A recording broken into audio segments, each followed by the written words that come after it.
We start this week's episode of the Lady Smith Manor Diaries 35,000 feet up in the air, somewhere between Canada and London, because we have recently taken a big trip, our first trip or first time away for over 7 years, and we went back to the UK, and boy did we have a great time.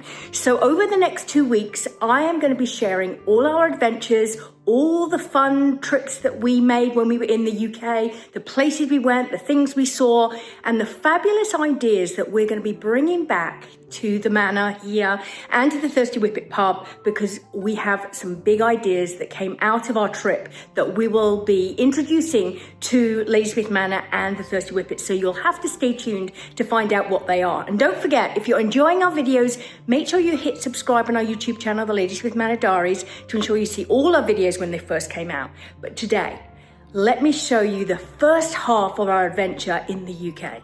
We couldn't have asked for a better place to start our UK adventure than this quintessential English pub, the Maybush, that sits on the River Deben in Suffolk.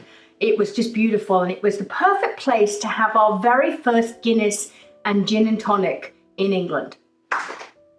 To give Stephen a taste of the history and charm of the UK, we visited Lavenham in Suffolk, which is known as one of England's best preserved medieval villages. From its quirky crooked houses to its rich heritage, every corner here tells a tale of its prosperous wool trade past.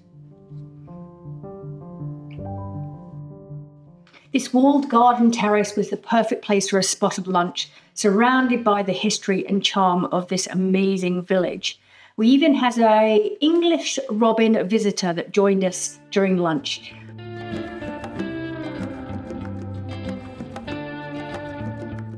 And we couldn't visit Lavenham and not drop in to the Lavenham Greyhound pub to enjoy a couple of drinks on the patio. Our next big adventure is a couple of days away in London. We're here at Ipswich Station waiting for the train.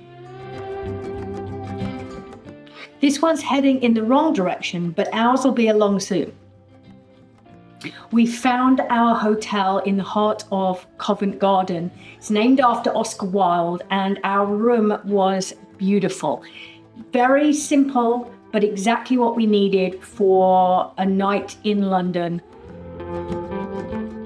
All the amenities, everything we needed, all in one place in a nice central spot so we could walk everywhere.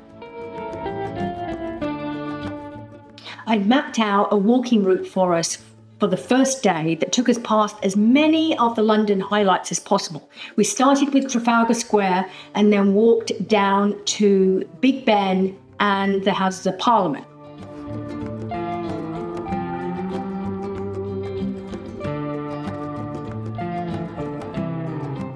The weather was beautiful, the views were amazing, and it was so great to be in London again.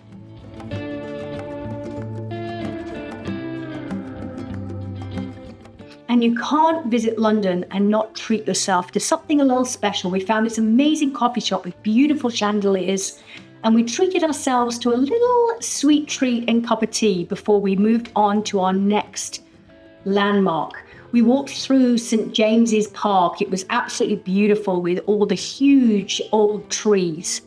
And then we got our first glimpse of Buckingham Palace.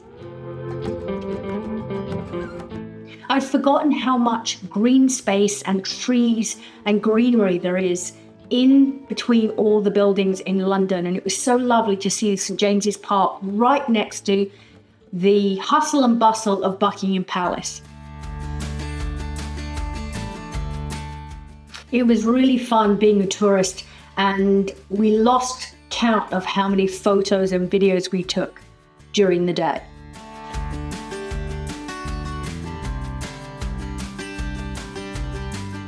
Because we were so short on time, we decided not to go into any of the landmarks, but to see them and see as many as we could as we walked by. And so it was really great to experience some of the London traditions, as well as going to some iconic places that we wanted to visit, like Selfridges, which is an amazing department store, And of course, Harrods, where we experienced the Harrods Food Hall, which was absolutely breathtaking. And then we moved on to Fortnum and Mason, another iconic store where I loved the flying teacups, which I videoed while trying to walk down the stairs. So it's a little shaky, but such a great place which is famous for their tea. We were really excited to visit Cahoots Underground, which is a hidden gem in the heart of London where the spirit of the 1940s comes alive. It's tucked away in an old air raid shelter, and it's much more than a bar. It's a complete experience. It has the vintage train car seating and wartime memorabilia, which every detail immerses you into a bygone era. And the cocktails, they are as inventive as the surroundings. Each drink is a masterpiece, served with a playful nod to the post-war years.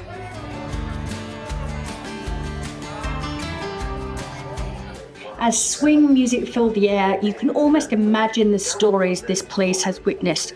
And we came away with so many ideas that we want to bring back to the Manor and the Thirsty Whippet Pub. Our hotel was in one of London's most iconic destinations, Covent Garden, which is such a vibrant hub of culture, history, and entertainment. The carts were an inspiration, full of flowers and greenery. And I would definitely love to have this in our beer garden back at the Thirsty Whippet Pub. Tucked away in the heart of London, we discovered a truly unique gem, Mr. Fogg's Gin Parlour. This is a place where Victorian elegance meets a love of gin, and stepping inside felt like entering another world. The decor had a perfect blend of whimsy and sophistication, with curiosities and trinkets adorning every corner. And each cocktail was a work of art, carefully crafted, full of flavour. We enjoyed sharing plates of tasty bites and unique cocktails that were presented with such creativity. Stephen's Old Fashioned had an ice cube with the Mr. Fogg's logo and a cherry chocolate in it. As we walked back after our evening, Covent Garden was lit up. And such a fun place to be.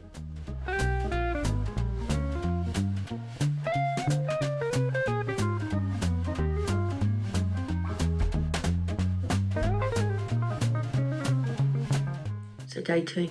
Day two. How did you sleep last night? Good. Other than the pillow is like really soft. Ultra soft, hey? Really soft, yeah. Yeah, no, I was like... Yeah, we like the firmer pillow. Yeah, but other than that, no complaints. No, we had a great night last night, and so today we are heading out now, and we're heading over to the Embankment Pier. Wherever that is. Wherever that is, Google Maps. Miriam's the tour guide. Yeah, so I do the maps, and basically he just follows me wherever I go, which is very nice. So we're gonna head up the Thames. Actually, we're about to go on the Thames Clipper boat up to Borough Market, and we're gonna go and head for breakfast, and we're gonna go and have a look around Borough Market this morning. So it's a beautiful day. Weather yesterday was great, so today it's gorgeous. I think it's gonna be just as good. Can you tell this lovely tan I'm getting? Yeah, and today you're sporting your Thirsty Whippet, so we're gonna advertise a little bit of the Thirsty Whippet Pub today. After a short walk through the park, we found ourselves at Embankment Pier, ready to pick up our clipper boat to take us down the Thames.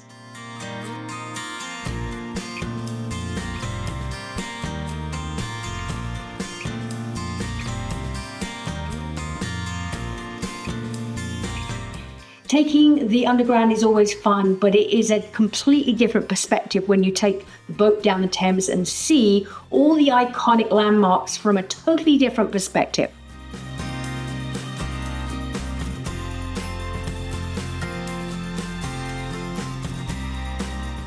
We got off the boat at the London Bridge City Pier next to HMS Belfast and walked along to Borough Market, which is towered over by the Shard. The original London Bridge was sold to an American tycoon in 1968 and now lives in Arizona. But the bridge was rebuilt in London, and it was on the new London Bridge that we had booked breakfast.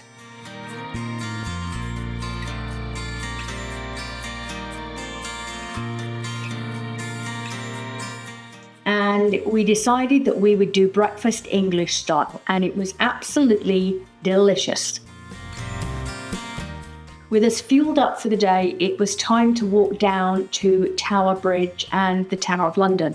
So we crossed over London Bridge and walked all the way down alongside the Thames towards Tower Bridge and the Tower of London.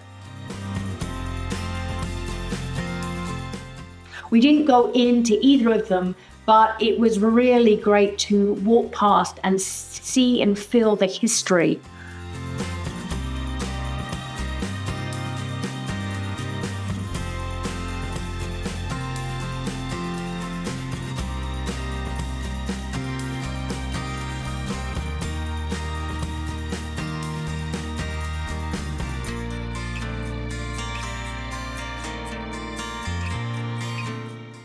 There is so much to see everywhere you go that we just spent as much time as we could soaking it all in.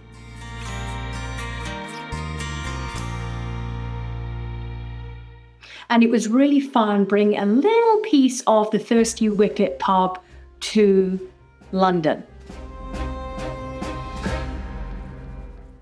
We had arrived at Borough Market before it actually opened, and at that time it was actually not bad to walk through, and it was really fun seeing all the stores before they actually opened.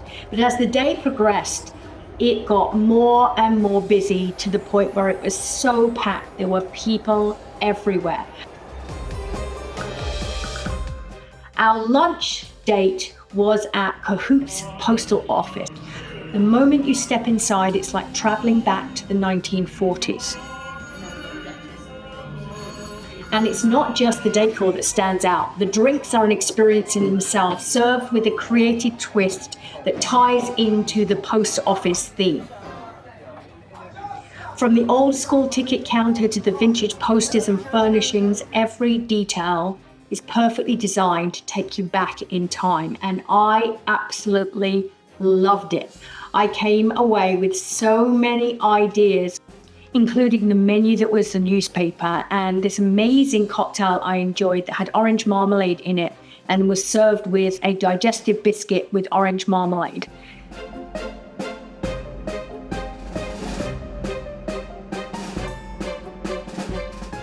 It truly was like stepping into a world of wartime charm and nostalgia.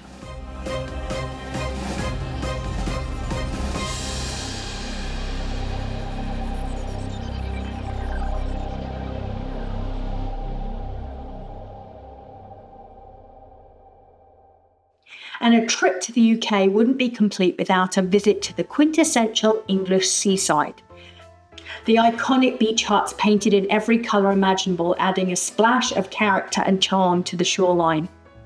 And just steps from the beach, the gardens offering a peaceful retreat, bursting with blooms and offering some of the best views of the coast.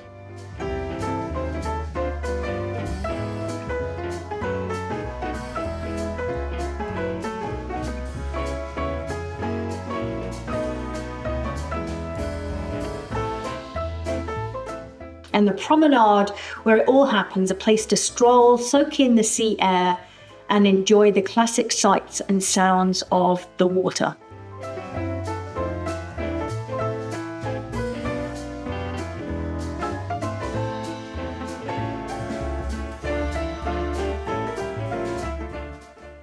We packed so much into our 9 days in the UK. It's kind of hard to fit it all into the video, but that's why we decided to split it over 2 weeks, because this week we shared our trip to London, off to the Seaside and to Lavenham.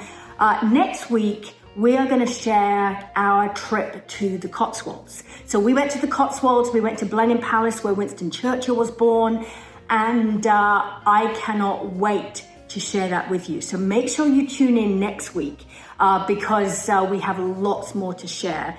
And it was such a fabulous trip. We had such a great time. It was really nice to just get away and do something very, very, very different. It was very busy, but it was a really good busy. And the nice thing is that you saw that we went to the Cahoots, the underground bar and the postal office, and we have come back with some really great ideas. So next week we're going to be sharing some of the ideas that we are going to be adding and implementing here at the Manor and at the Thirsty Whippet Pub, and also some of the goodies that we brought back, because we brought back some really fun gin. We got some a fabulous picture that is going to go in the Thirsty Whippet.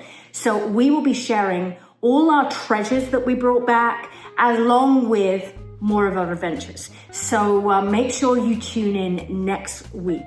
I also wanted to remind you that our summer market is on the 19th and 20th of July, coming up very, very soon. And this weekend we are opening up and releasing all the tickets. So you will see that in our email as well as on our social media. And so keep your eyes open, because this year our theme is The Greatest Showman.